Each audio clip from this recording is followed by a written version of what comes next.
Hello again. Well, I just got back from Finding Dory, and gonna let you know right off that as Pixar sequels go, and they're starting to experiment with these nowadays, is that definitely much more Toy Story 3 than Cars 2. Or even though I still am in the minority that liked that, hate the latter one, but it's definitely a lot more intense than the original one was. That's another thing that stood out at me about this movie. Be that first Stars were PG since the original was just G. It had showed dark scenes as well since the beginning, but it definitely much more intense because of how it comes to the other side of the coin. I mean, since Finding Nemo was about how trying to find a parent trying to find a lost child. And I mean, this movie was very much like about a child of her trying to find her lost parents. I mean, that most of the key players here sort of plays their roles. I mean, as Ellen DeGeneres as the opponent of the story, as well as Albert Brooks as Marlin. He's trying to find a parent, Jenny and Charlie, voiced by Diane Keaton and Eugene Levy.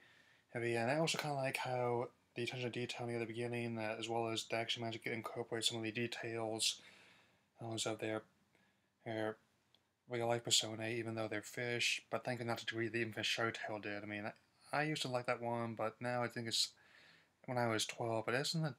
At age 24 is very strange, but that's not important right now. Oh, it is important, and however, it's definitely how much it stands out at me that she actually goes on her to find her parents in the gym at the Bay in Warby, California.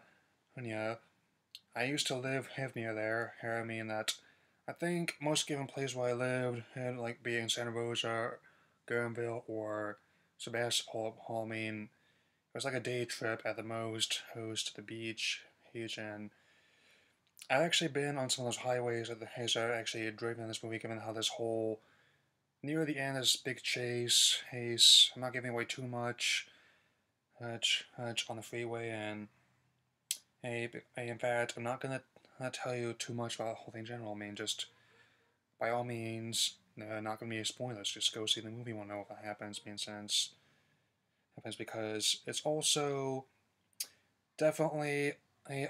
I mean, on the same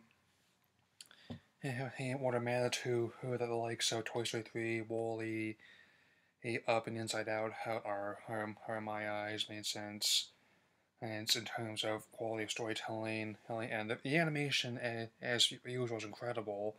And all given how it renders all the reefs, all the attention to detail, and the water. I mean, the water there is some of the best rendered and the best. I mean, fluids one of the more difficult things to render in CG, but I mean it moves, and runs like real water every time it's on screen.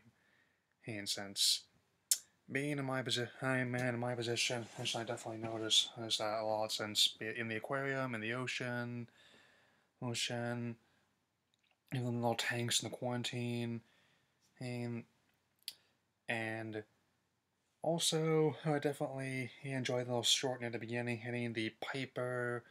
He put about a group of sandpipers, and also even the water in that short was incredible. I mean, come on, given how much it foamed up when it came on the shore. I mean, and everything with the whole final chase just shows how how far Pixar has come with rendering vehicles in since the original Toy Story, and of course it still had little gags like the Pizza Planet truck as well as the Luxo lamp and hiding there as little Easter eggs and it definitely makes sense why they did this from a financial standpoint as well, given how it was the original Finding Nemo was Pixar's most successful film until Toy Story 3 came out, and not only did this actually it's actually on track to outgrow Toy Story 3, which really saying something given how good that film was, as it's also made more its opening weekend than Good Dinosaur made its entire run, and I just definitely like that film. Okay, I definitely want to talk about it sometime soon because I want to maybe have a Pixar marathon. Now that I got my hard drive up and running again, and I just need to and And this movie is definitely not going to be on again because I'm not going to be reviewing the ones I already talked about in previous reviews, at least not yet anyway. Hey, that's. Hey, since I've been at this 850 episodes, so I can definitely say a lot has changed since then, since me, given how much a different place this is and how different time it is now.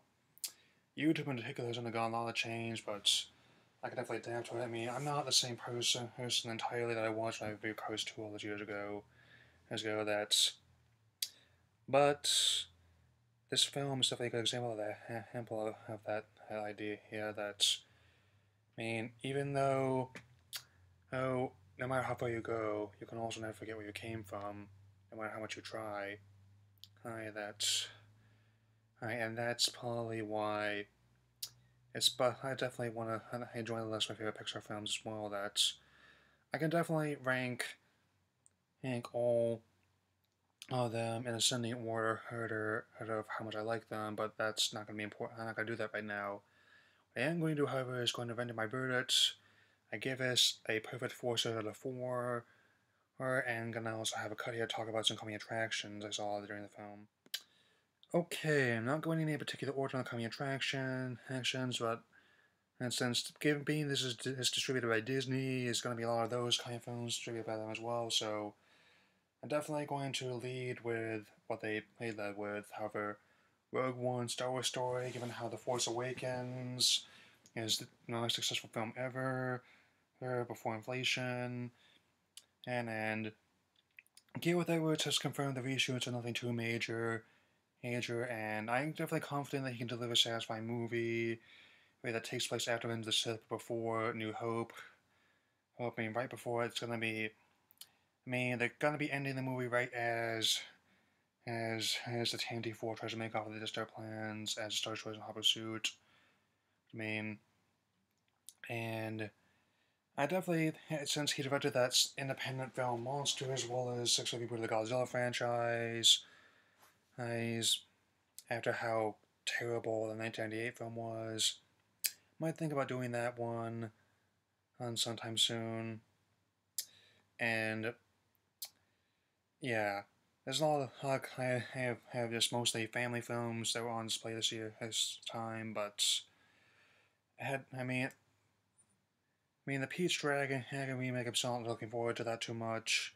That's given how I'm really not a fan of the liberties are taking with the original film. I mean, I can understand how you with the remake you don't have to go through the exact same pattern you did with the original film, but to me it's the same deal as a Jungle Book remake. I think just straying too far from what made the original one so special. Also, much like that case, I'm not going. That's what does look interesting, however, is Beauty and the Beast remake, because that was the first anime film ever to be nominated for Best Picture. The film it lost to wasn't exactly a throwaway by any means. To be honest. But I can actually get behind Daniel Radcliffe as the Beast, as well as Emma Watson as Bill, kind of like a little Harry Potter reunion of sorts. I mean, that's hurts, and I'm very much looking forward to that one, which is very few of the live action Disney remakes actually made while swinging like that, which really is saying something. And also, some other stuff was there as well. After this one, Secret Life of Pets is coming next to our theater, and that looks pretty fun. I mean, all these comedians and Illumination Entertainment's definitely been doing quite well themselves. I mean, they definitely are emerging as a potential competitor to Disney and DreamWorks.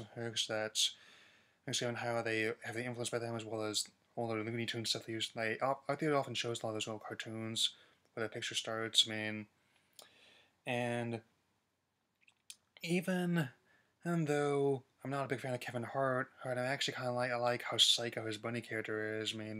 This Jane's like, it's a huge shop. Can leap about as far as look at the bones. If you can see where I'm coming with that, since.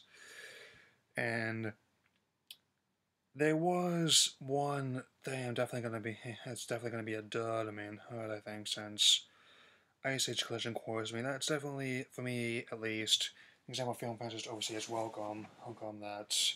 I mean, the first couple I still kind of like, but third ones were still getting shaky, and to this day I still have not seen the fourth one all the way through. I mean, I was on FXX the other day. I was just, so I mean, I did not get very far, so I just put on weekends The Simpsons, and I mean, it's okay. You were trying to get me to stop watching this, guys. You have succeeded. You know what I mean? Sense.